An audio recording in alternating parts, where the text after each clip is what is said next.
নমস্কার, আমি রুম্পা। রুম্পার হেসেলে তোমাদের সকলকে জানাই স্বাগত। আর সবার প্রথম বন্ধুরা, তোমাদেরকে শুভ নববর্ষের প্রীতি ও শুভেচ্ছা জানাই। আজ পয়লা বৈশাখ, প্রত্যেক বাঙালির ঘরে ঘরেই আজকে ভালো মন্দ কিছু রান্না বান্না হয়। তা সেই রকমই আজকে আমি বাড়িতে রান্না করব মটন। তাই সেই মটনটাই তোমাদের মধ্যে আজকে আমি শেয়ার করছি।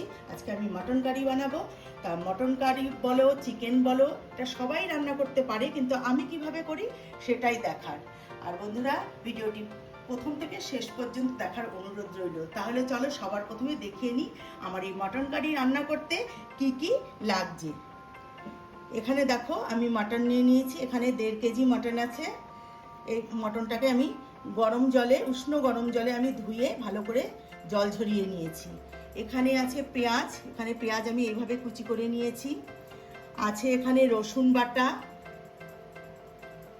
এখানে আছে আদা আর কাঁচা পাকা যে কাঁচা লঙ্কাগুলো হয়, সে আদা আর কাঁচা পাকা লঙ্কাগুলোকে একসাথে করে পিষে নিয়েছি। এখানে আছে আলু, আছে টমেটো, টক দই, এখানে আছে জিরের গুঁড়ো, শুকনো লঙ্কার গুঁড়ো। এখানে আমি একটু শুকনো লঙ্কার গুঁড়ো ইউজ করব, যেহেতু মটন একটু না দিলে ভালো লাগে না, কালারের একটু প্রয়োজন আছে তাই।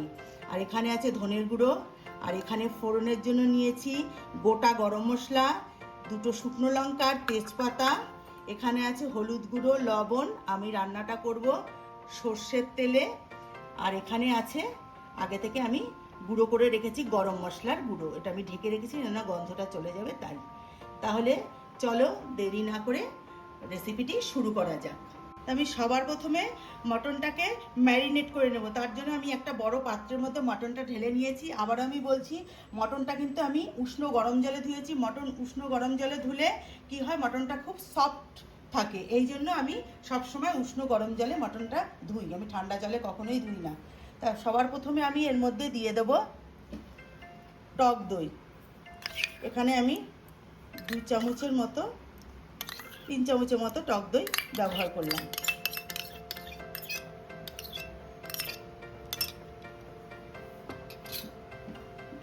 দেব আদা আর কাঁচা লঙ্কা বাটা।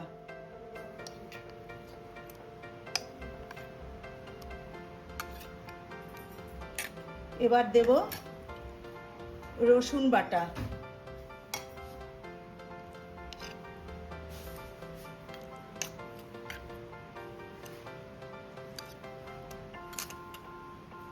এখানে আছে 1 চামচ করে জিরের গুঁড়ো, ধনের গুঁড়ো আর শুকনো লঙ্কার গুঁড়ো।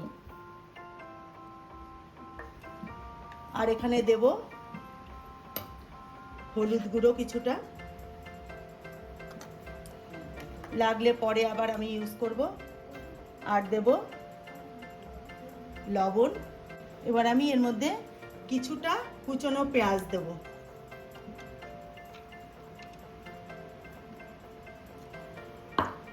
এবার আমি এর মধ্যে দেব সর্ষের তেল।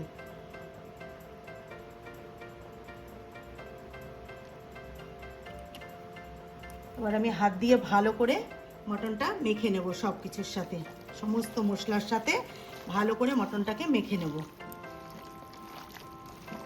মেখে আমি মিনিট 10 মতো রেখে দেবো ঢাকনা দিয়ে ঢেকে। ততক্ষণে আমি আলুটা ভেজে নেব। আর আমি মটনটা যেহেতু কুকারে দিয়ে রান্না করব, তাই ম্যারিনেট করে রাখার বেশিক্ষণ রেখে দেওয়ার কোনো ব্যাপার নেই, যেহেতু আমি কুকারে দেব। যেহেতু আমি এখানে টক দই ব্যবহার করেছি, তাই আমি এখানে আর পাতিলেবুর রস দিলাম না। আর টমেটোটা আমি পরে দেব। আমার সব কিছুর সাথে দেখো ভালো করে মাখানো হয়ে গেছে। এবার আমি একটা ঢাকনা দিয়ে ঢেকে রাখবো।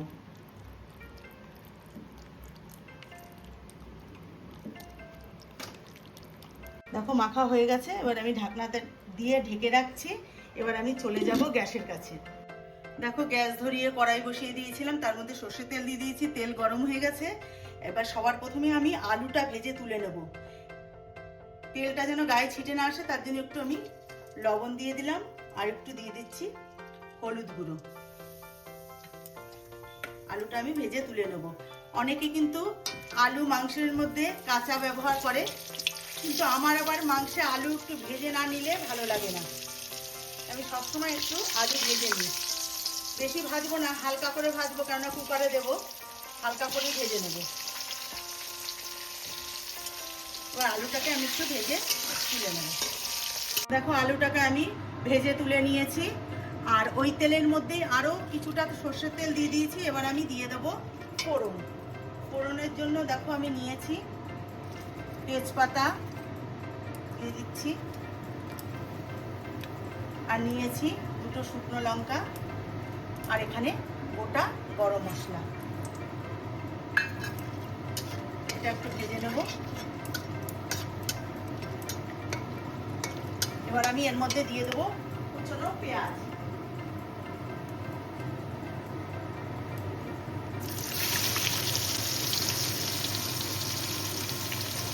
পেঁয়াজটা আমি ব্রাউন কালার হয়ে আসা পর্যন্ত ভেজে নেব। দেখো পেঁয়াজটা কিন্তু আমার ভাজা হয়ে গেছে। এবার আমি দিয়ে দিচ্ছি কেটে রাখা টমেটো। এখানে দুটো টমেটো আমি ব্যবহার করেছি। এবার টমেটোটা পেঁয়াজের সঙ্গে একটু ভেজে নেব। দেখো পেঁয়াজ আর টমেটো এই অবস্থায় আমি এর মধ্যে দিয়ে দেবো ম্যারিনেট করে রেখে দেওয়া মাংসটা, মানে মাটনটা।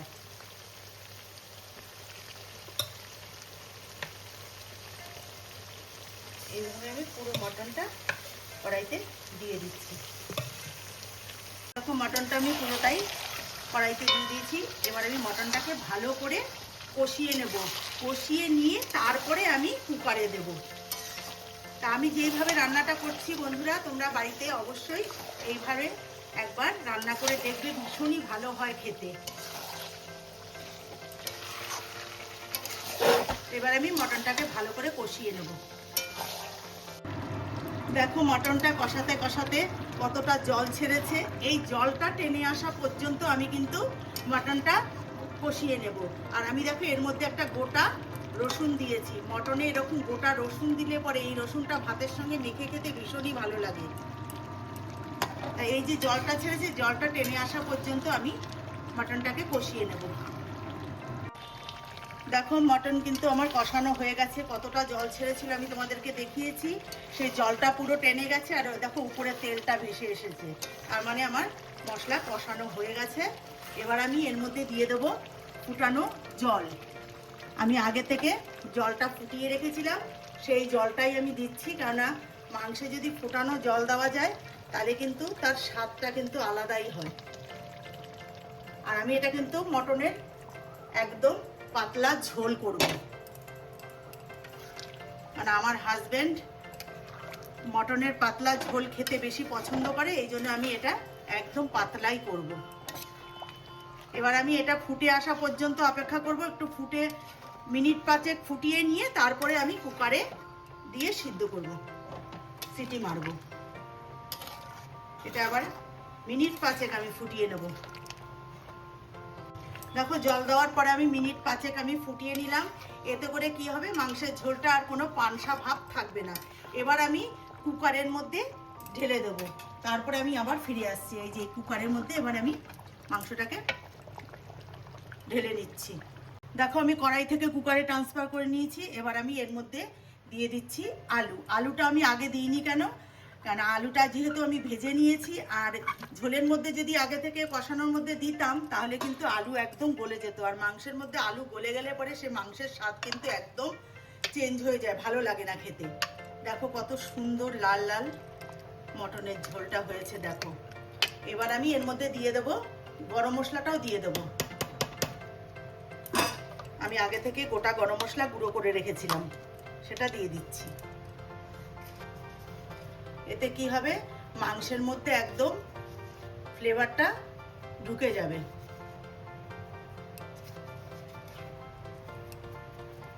এবার আমি একটু নেড়ে নেব।